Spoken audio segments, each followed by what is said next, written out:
வணக்கம், welcome to Nagalakshmi service channel. இன்றைக்கி நான் வந்து என்ன பார்க்க போங்கன்னா வீடியோவில் புளி எப்படி கொட்டை எடுக்குதுன்னு சொல்லி பார்க்கலாம். வாங்கிட்டு வந்த புளி நல்லா தனித்தனியாக எடுத்து வச்சு வெயிலில் வச்சுக்கணும். ஒரு சாக்கு பையில் போட்டு நம்ம வெயிலில் வச்சுட்டோம்னா நல்லா காஞ்சிடும். பார்த்திங்களா, நம்ம வந்து என்ன பண்ணுறோம், அந்த புளி வந்து நம்ம ஃபஸ்ட்டு சந்தையிலேருந்து வாங்கிட்டப்போ பிசு பிசு பிசுன்னு ஒட்டும். இதே இதை நம்ம வெயிலில் வச்சிட்டோம்னா அந்த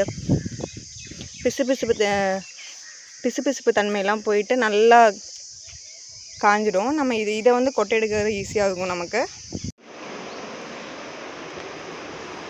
இப்போ நம்ம என்ன பண்ணால் புளியை எடுத்துகிட்டு இந்த மாதிரி லைட்டாக அதோட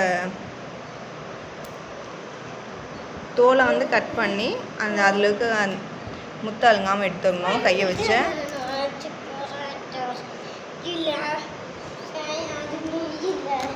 அதை மட்டும் எடுக்கக்கூடாது, நம்ம அந்த மேலே இருக்கிற காம்பு பகுதியை வந்து கட் பண்ணி எடுத்துடணும். எடுத்துகிட்டு தான் நம்ம அந்த புளியிலேருந்து ஒவ்வொன்றா சின்ன சின்னதாக வந்து கட் பண்ணி அதில் வந்து முத்து எடுக்கணும்.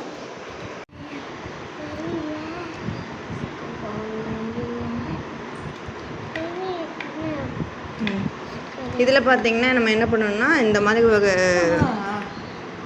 ஷார்ப்பான திங் எடுத்துக்கணும். இது நம்ம எடுத்துட்டு புளியை வந்து ஒன்று எடுத்துக்கலாம். எடுத்துட்டு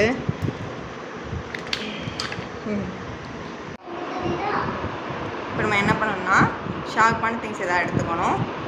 இது வந்து லோக்கலில் கடையிலலாம் கிடைக்கும்.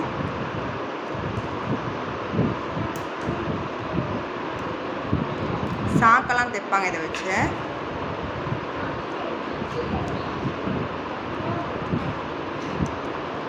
ஒவ்வொன்றா என்ன பண்ணணும்னா ஹோல் போட்டு இப்படி இழுத்து இப்படி எடுக்கணும்.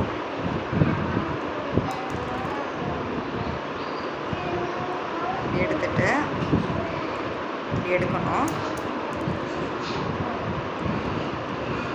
நல்லா ஃபாஸ்ட்டாக அப்படி நம்ம என்ன பண்ணணும், இந்த கையை வந்து டைட்டாக அமுத்திக்கணும். புளி அமுத்திட்டு ஒரு கையில் வந்து கோணூசின்னு சொல்லி இதை சொல்லுவாங்க. கோணூசி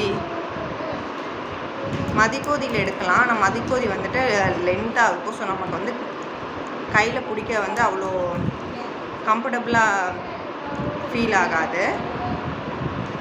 கோணூசினா ஈஸியாக இருக்கும். கடையில் வாங்கிக்கலாம் இதை நம்ம கேட்டு.